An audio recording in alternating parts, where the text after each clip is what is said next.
Hey there, this is Rick Taylor. You've tried diets, you've tried exercise, yet your emotional eating habits still hold you back from reaching your health goals. Imagine a life where stress, sadness, or boredom doesn't lead you to the fridge. A life where your emotions don't dictate your food choices. You're closer to this reality than you think.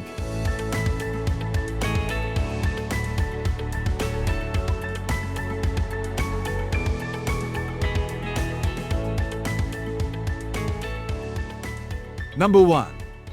How to understand your triggers without feeling overwhelmed.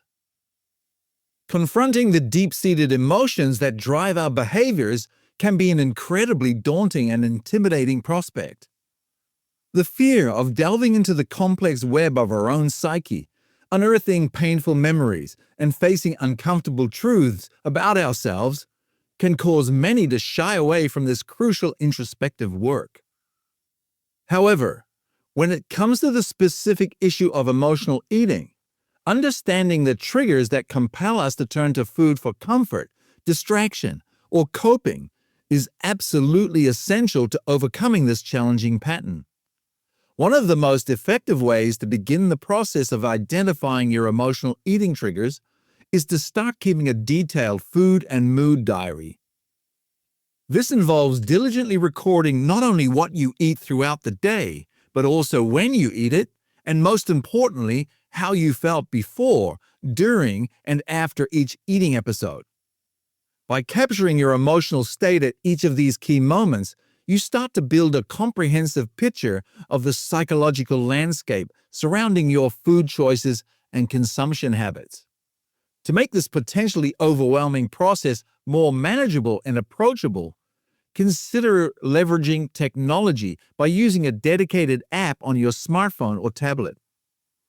Many of these apps are specifically designed to help track food intake alongside emotions, making it easy to capture the necessary data points with just a few taps. Alternatively, if you prefer a more tactile, offline approach, a simple notebook or journal can be equally effective. The key is to find a method that feels accessible and sustainable for you, so that you can maintain the practice long enough to gather meaningful insights.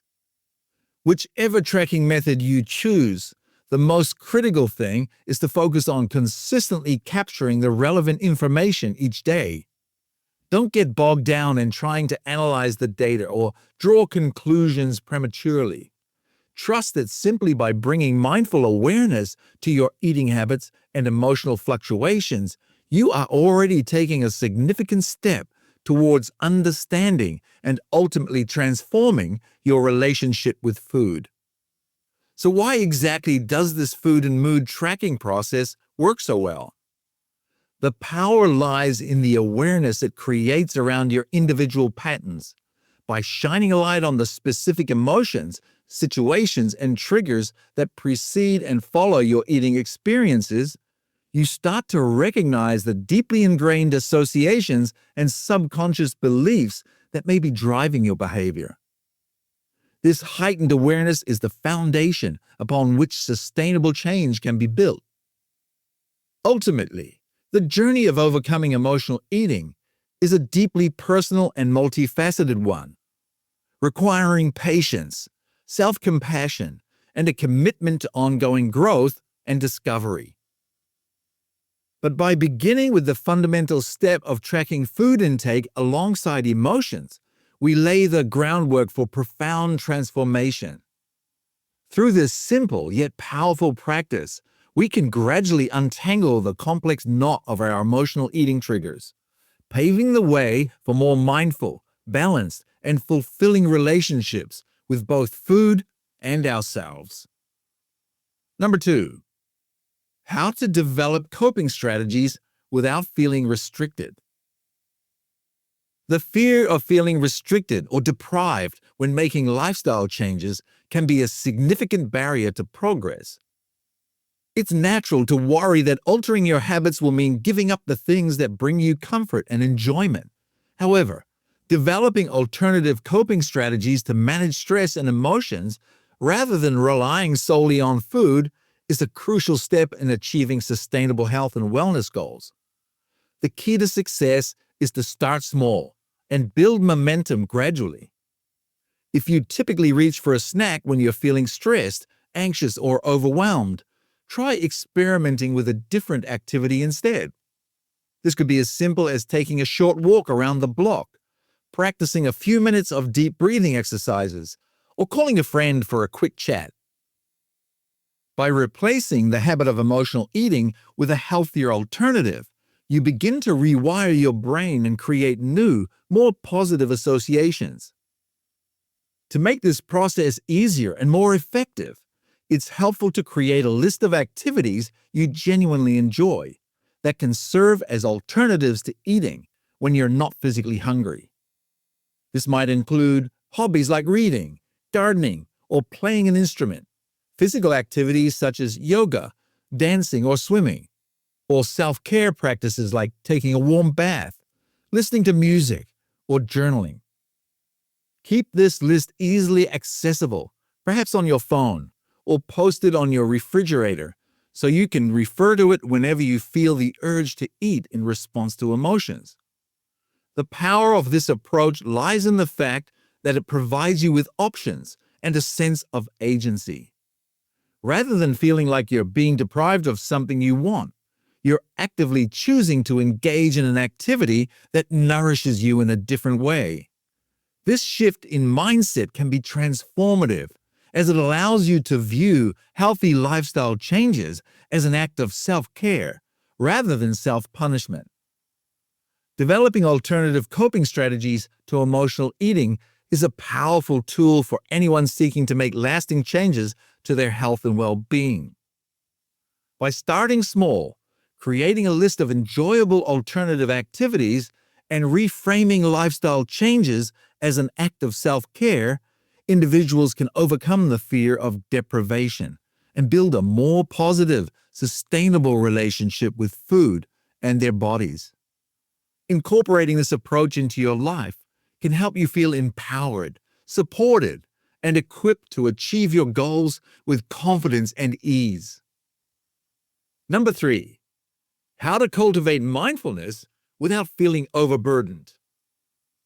The thought of adding yet another item to your ever-growing to-do list can feel overwhelming and discouraging, causing you to shy away from taking on new habits or practices, no matter how beneficial they may be. However, when it comes to managing emotional eating, a common struggle for many individuals, cultivating mindfulness can be a game changer. By dedicating just a small portion of your day to mindful practices, you can begin to see significant improvements in your relationship with food and your ability to cope with stress and emotions. Starting a mindfulness practice doesn't have to be a difficult task. In fact, it can be as simple as setting aside just 5 minutes each day to focus on mindful breathing. Find a quiet space, sit comfortably, and bring your attention to your breath. Notice the sensation of air moving in and out of your body, the rise and fall of your chest, and the feeling of your lungs expanding and contracting. If your mind begins to wander, gently guide it back to your breath without judgment. These few minutes of mindful breathing can help you cultivate a sense of calm, presence, and self-awareness that can extend throughout your day. To make your mindfulness practice even more accessible and sustainable, try incorporating it into activities you're already doing on a daily basis. For example, during your morning shower, take a few moments to focus on the sensations of the water on your skin, the sound of the droplets hitting the floor, and the scent of your soap or shampoo. By bringing mindfulness to these everyday tasks, you can begin to train your brain to be more present and aware, even in the midst of a busy schedule. But why does mindfulness work so effectively in managing emotional eating? The answer lies in its ability to bring you back to the present moment, helping you to recognize and respond to your emotions and triggers in a more conscious and intentional way. When we engage in emotional eating, we often do so as a way to cope with stress, anxiety, boredom, or other difficult emotions. By practicing mindfulness, we learn to observe these emotions without getting caught up in them, allowing us to make more thoughtful choices about how we nourish ourselves. The benefits of mindfulness extend far beyond just managing emotional eating. By incorporating mindfulness into your daily life, you can experience reduced stress and anxiety, increased focus and productivity, improved relationships, and a greater sense of overall contentment and happiness. As you begin to see the positive impact of mindfulness on your life, you'll be more likely to continue your practice. So what's next? Imagine a life where you're no longer a slave to your emotions when it comes to food. A life where you're fully in control, not your cravings or impulses. Where you can enjoy your favorite dishes and treats in moderation without guilt or shame, because you've developed a healthy, balanced relationship with eating. This life is within reach for anyone willing to put in the work of self-discovery and habit change. The journey begins with understanding your unique emotional triggers around food. What situations, feelings, or thought patterns cause you to turn to food for comfort, distraction, or escape? Is it stress, boredom, loneliness, or something else? By bringing mindful awareness to these triggers, you gain power over them. Armed with this self-knowledge, you can then develop personalized coping strategies for each trigger. If stress drives you to overeat, perhaps meditation, deep breathing, or a quick walk around the block can soothe you instead. If boredom is the culprit, having an engaging hobby or phoning a friend can occupy your mind. Joyful movement, journaling, art, music, the possibilities for nourishing yourself emotionally are endless. Experiment to find out what works best for you. The final key is cultivating mindfulness in your day-to-day life, especially when it comes to food and eating. Mindfulness means being fully present in the moment, engaging all your senses, and observing your thoughts and feelings without judgment. When you eat mindfully, you naturally tune into your body's hunger and fullness cues. You slow down, savor your food's flavors and textures, and feel more satisfied with less. So take that crucial first step today. Whether it's keeping a food mood journal, booking a therapy appointment, or simply pausing to take a deep breath before your next meal. Every tiny habit, each moment of mindfulness moves you closer to food freedom. Trust that you have the inner wisdom and strength to get there. You've got this.